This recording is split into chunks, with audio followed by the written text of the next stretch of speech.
Hello, this video is going to work through review questions 7 through 16. In 2006, researchers studied the educational achievement of Latino immigrants in the United States by examining a random sample of the 2000 decennial census data. They developed a way to measure the educational achievement of each subject, and they found that Latino immigrants from Mexico had significantly lower educational achievement scores than immigrants from other Latin American countries. The question is, what is the benefit of using a random sample in this study? Now remember, the purpose of a random sample is to make the sample representative of the larger population from which you chose the sample, so that the results can be generalized to that larger population. So answer A is that random sampling balances possible confounding variables between the two groups, and that is not true.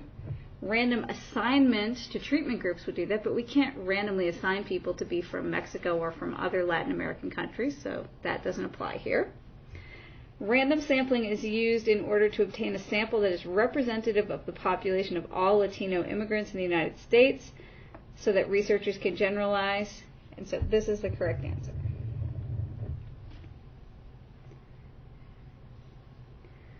Question 8. The number of calories per hot dog was collected for 54 different brands of hot dogs.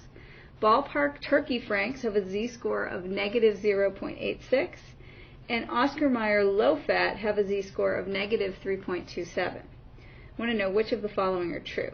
Okay, so before I do anything, I'm going to just think about what a z-score is measuring. A z-score tells me, first of all, by whether it's positive or negative. Negative tells me that the value, this particular value, is below average.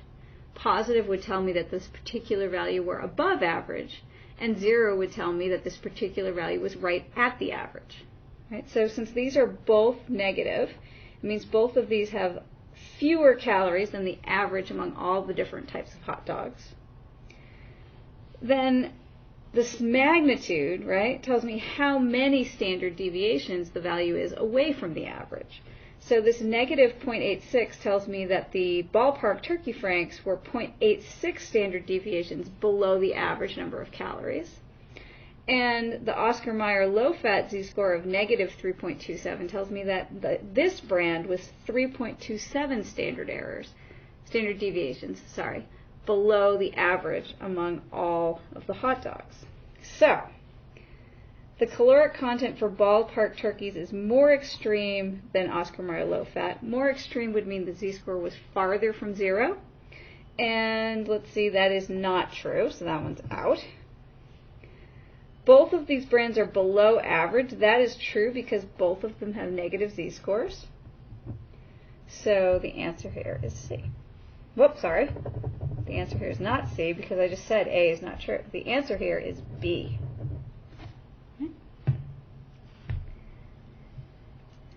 Let's see. In question 9, in order to determine if the proportion of STAT111 students who have majors in the College of Agricultural and Life Sciences is less than 1/3, a random sample of 50 STAT111 students is selected.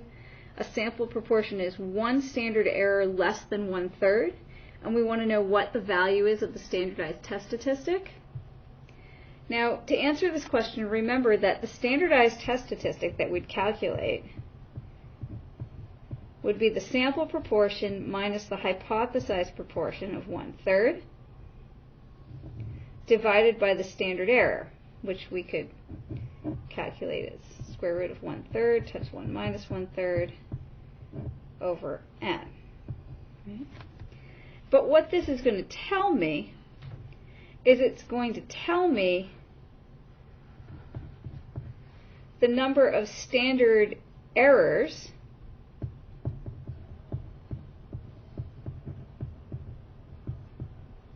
my p hat is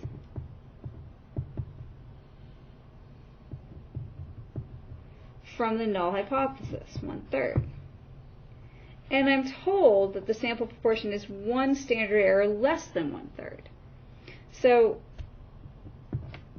I'm already told that this is -1. So the z-score, the z test statistic here, is going to have the value -1. And really, again, this is because what the z standardized test statistic is measuring for us is it's measuring how many standard errors our sample proportion is below the hypothesized value of 1/3. Question 10, my nephew is in the 3rd percentile of height among boys his age. My niece is in the 10th percentile of height among girls her age, and I want to know which of these must be true. A, my niece is taller than my nephew.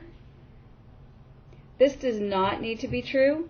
I don't know anything about how the ages of my niece and nephew, and you can imagine that someone who's very short for, say, a 13-year-old boy might be very tall for a 3-year-old girl, right? So the percentiles only tell us how their heights compare to other people within their own age and gender group. So I can't compare between them. My niece is taller than 90% of girls her age. So remember, the percentile always refers to what percentage have values that are less. So my niece is in fact only taller than about 10% of girls her age, so that one's wrong. But my nephew, there are 3% below, so my nephew is taller than 3% of boys his age. This is the correct interpretation here. That's with percentile. So remember, the percentile is the value that has this particular percent below. So the 3rd percentile means 3% of boys his age have heights that are less than his.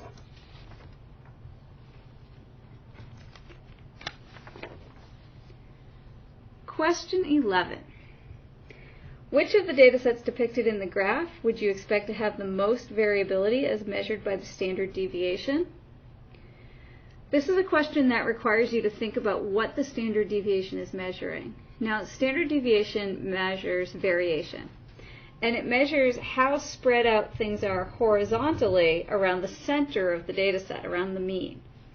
So as I look and I see sort of what's the typical distance or the average distance between these values and their mean, here I can see I've got the values bunched sort of on average closest to the mean, so this is going to have the smallest standard deviation. Here I've got the values on average spread farthest out away from the mean, so this is going to have the largest standard deviation. So let's see, this is asking me which one has the most variability. That'll be the largest standard deviation, so that is C.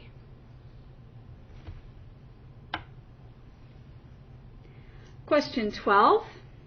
A study collected data from a random sample of 100 school districts in the U.S. and found correlation of R equals 0.08 between spending on schools, measured as dollars per pupil, and median score on student achievement tests. We want to know, what does this tell us about the relationship between spending and test scores? Now, the important thing to remember here is that correlation measures how strong the linear relationship is between two quantitative variables. And a value at -1 would indicate a perfect negative linear relationship with a negative slope. A value of 1 would indicate a perfect linear relationship but with a positive slope. And a value of 0 means that there's no linear relationship between the variables.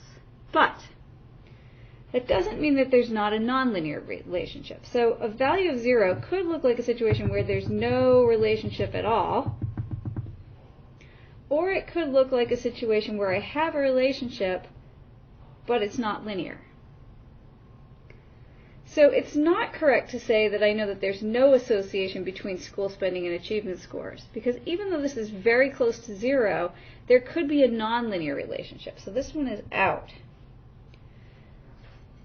The correct answer is that there's no linear relationship between spending and test scores. However, without looking at a scatter plot, I cannot be sure whether there is a nonlinear relationship between the variables. That's our correct answer.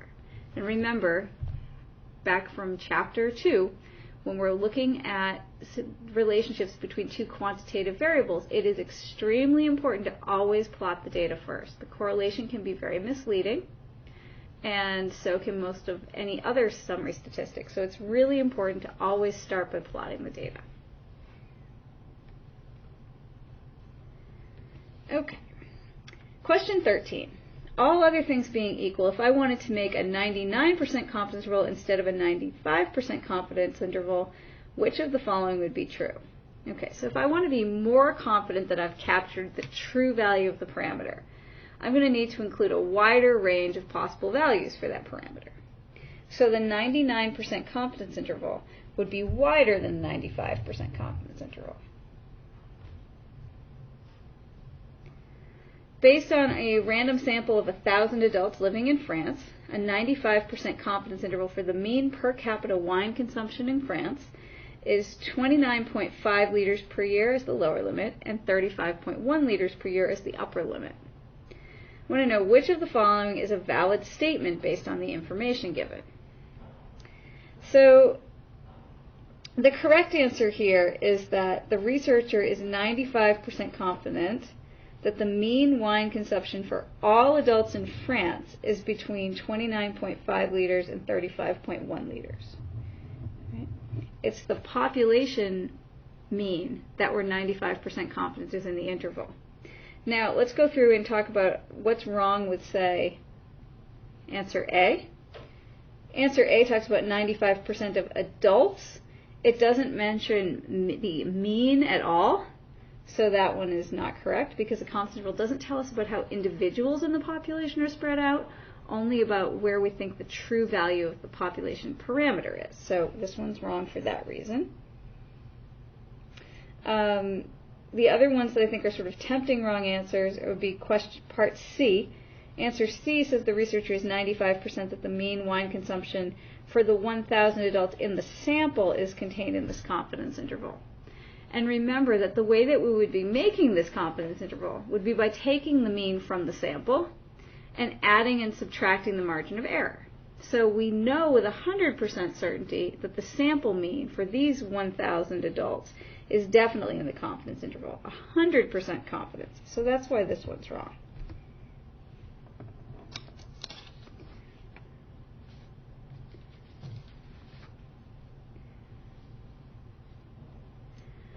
For question 15, we have among all first-year students at UVM, 65% are out-of-state students.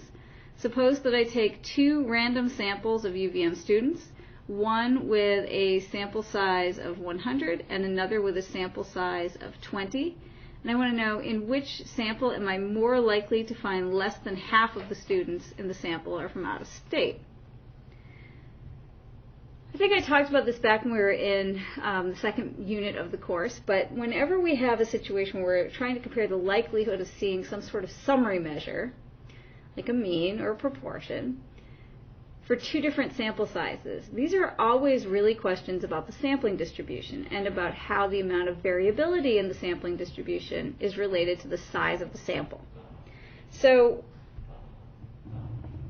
I know that because the true proportion is 0.65, that if I were to take many samples and look at sort of what kinds of samples would be likely to occur, that with a sample of 20 students, I'd end up with a distribution that's going to be centered around the truth, 0.65. It's going to probably have basically a bell shape, because most of the time sampling distributions do.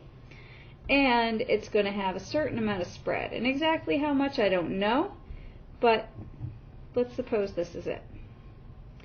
So there's n equals 20, sampling distribution.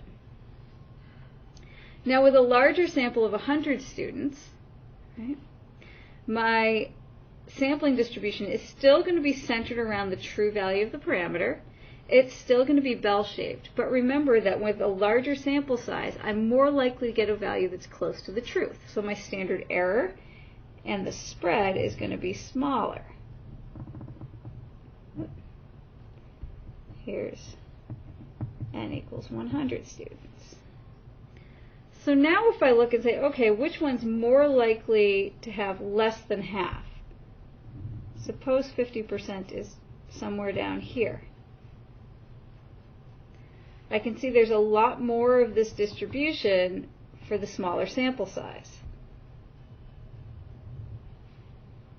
And this makes sense, right? If you think about it, with a larger sample size, I'd expect that I would be more likely to get a value that's close to the truth and less likely to get something far away. And something less than 0.5 would be something that would be farther away.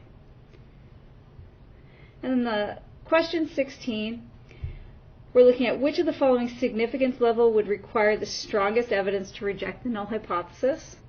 Remember that we reject the null hypothesis when our p-value is less than our significance level. Right?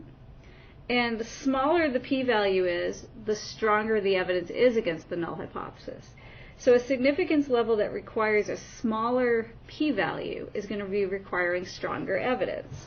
And so the smallest significance level that we have here is the one that would require the strongest evidence, because I'd have to have a p-value less than 0.005 to reject if my significance level were 0.005.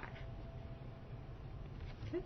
That brings us to the end of this video. We'll pick up with question 17 in the next one.